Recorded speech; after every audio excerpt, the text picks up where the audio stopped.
तो दोस्तों, आप सुन रहे हैं आकाशवाणी से युवाओं का अपना कार्यक्रम युववाणी, जिसमें हम लेकर आए हैं स्वतंत्रता दिवस 2025 के पावन अवसर पर स्थल रिकॉर्डिंग पर आधारित रेडियो रिपोर्ट पुलिस परेड मैदान बैतूल से। और इसमें हमने सांस्कृतिक कार्यक्रमों एवं परेड दल में भाग लेने वाले कुछ प्रतिभागियों से बातचीत की। नमस्कार दोस्तों, मैं आपका होस्ट साहिल। और मैं आपका दोस्त कार्तिक। दोस्तों, परेड ग्राउंड में चारों ओर तिरंगे की शान देखी जा रही थी और खासकर बच्चों के चेहरे पर जोश और उल्लास साफ दिखाई दे रहा था। और साथ ही जवानों के परेड दल अनुशासन और देशभक्ति का अद्भुत संगम भी पेश कर रहे थे। तो दोस्तों, इसी परिप्रेक्ष्य में चलिए मुलाकात करवाते हैं आपकी राष्ट्रीय सेवा योजना संयुक्त इकाई बालक वर्ग से विंग कमांडर विक्रम पहाड़े से।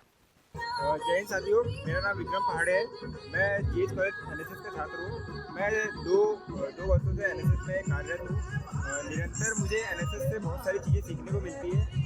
इसके अलग अलग कैंप भी होते हैं और ये सिर्फ परेड तक सीमित नहीं है। ये इसके अलग अलग कैंप होते हैं, बहुत सारे इसके बाहर भी जाने को मिलता है। आप जो यहाँ परेड करते हो, इसके बाद आपको दिल्ली परेड जाने का मौका मिलता है एनएसएस के जरिए, जो दिल्ली परेड में रहता है, और इससे आपको बहुत सारी चीज़ें सीखने को मिलती है। और जो आप बैतूल में परेड करते हो, इससे आपको बहुत सम्मान भी मिलता है। आप कॉलेज जाते हो तो आपको सम्मान मिलता है कॉलेज की तरफ से, और सभी लोग आपको पहचानने लग जाते हैं, और इससे आपको डिसिप्लिन सीखने को मिलता है परेड करने से। तो आप कितने वर्षों से ये परेड में पार्टिसिपेट कर रहे हैं? मुझे तो परेड करते हुए 10 साल हो गए हैं। मतलब मैं पहले स्कूल से करता था, 6th क्लास से, फिर स्कूल से 12th तक करा, फिर बीच में 3 साल सिखाता था स्कूलों में, क्योंकि मैं परेड नहीं किया। फिर वो क्या अंदर का जीवन खत्म नहीं होता ना, इसीलिए फिर वापस से मैंने बोला एक बार फिर परेड किया जाए। मुझे कॉलेज में मौका मिला तो मैं वापस से ग्राउंड पर उतर गया। और मेरे साथ तो बहुत सारे लोग हैं जिन्हें सबने छोड़ दिया है, कोई जॉब कर रहे, कुछ कर रहे हैं, बट जो ये इधर का मन है वो मानता नहीं है। तो मैं वापस 3 साल बाद फिर वापस परेड में उतर गया। तो मुझे अभी फिलहाल ये 10वां साल है कि मैं यहाँ ग्राउंड पे मतलब दे चुका हूँ। वाकई में क्या जोश और लगन है हमारे देश के युवाओं में। सचमुच यही है हमारे देश की असली ताकत। बिल्कुल सही कहा Kartik.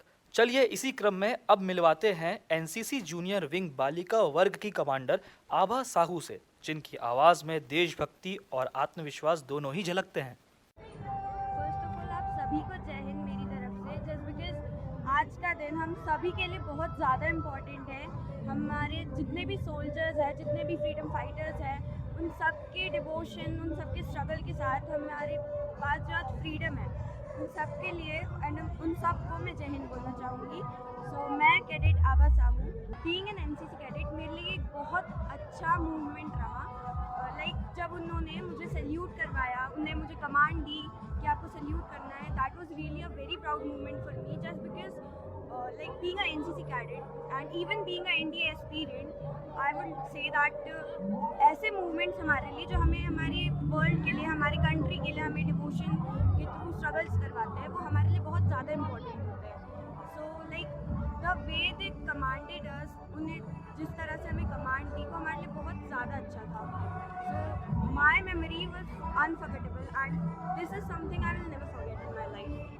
First of all starting के लिए सबसे मेन टॉपिक है अपनी कंट्री के लिए डिवोशन। अगर आपके पास अपनी कंट्री के लिए फुल ऑफ डिवोशन, अगर आप स्ट्रगल कर सकते हैं कंट्री के लिए, अगर आप अपने हार्ट से कंट्री को कुछ मानते हैं, अगर आपके दिल में इंडिया है, देन कुछ भी चैलेंज जो आप उसे हमेशा बहुत अच्छे से लाइक फेस कर सकते हैं उस चैलेंज को। एंड भले कोई भी चैलेंज हो, आप उसे हमेशा कंप्लीट कर सकते। बात रही जो न्यू बैचेस रहेंगे एनसीसी के, आर्मी के, एनडीए के, नेवी के, इन सब के लिए first of all the best. And like आप दिल से पढ़ाई कीजिए, दिल से फिजिकली फिट रहिए, हेल्दी रहिए, जिस वजह से आपकी जो एग्ज़ाम्स रहेंगे, आपके फिजिकल एग्ज़ाम्स रहेंगे, उसमें आपको बहुत ज़्यादा हेल्प होगा। सो दिस विल बी ना माई। कमाल है साहिल, इतनी छोटी उम्र और इतनी बड़ी जिम्मेदारी। यकीनन अब कहा जा सकता है कि देश का भविष्य अब सुरक्षित हाथों में है। बिल्कुल सही। और कार्तिक, सिर्फ परेड ही नहीं, सांस्कृतिक कार्यक्रमों ने भी सबका दिल जीत लिया। सरस्वती विद्या मंदिर के बच्चों ने अद्भुत नृत्य की प्रस्तुति दी। इस मौके पर हमने वहाँ की शिक्षिका मोनिका वर्मा जी से बातचीत की। मैं श्रीमती मोनिका वर्मा कालापाटा बैतूल से। आज स्वतंत्रता दिवस के 79वें वर्ष पूर्ण हमने कर लिया है।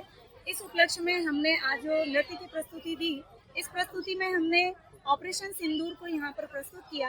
जिस तरीके से हमारे देश की दो जो बच्चियां हैं जो गई थी, व्योमिका सिंह और सोफिया कुरैशी, और पाकिस्तान में उन्होंने जो मुंह तोड़ जवाब देकर आई, उस प्रस्तुति को हमने यहाँ पर प्रस्तुत किया और बहुत ही सुंदर तरीके से हमारे सारे बच्चों ने यहाँ प्रस्तुति दी।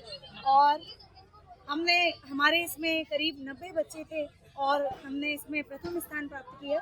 धन्यवाद। तो दोस्तों, हमने महसूस किया कि तिरंगे की छाव में हर दिल सिर्फ यही कह रहा था, भारत माता की जय।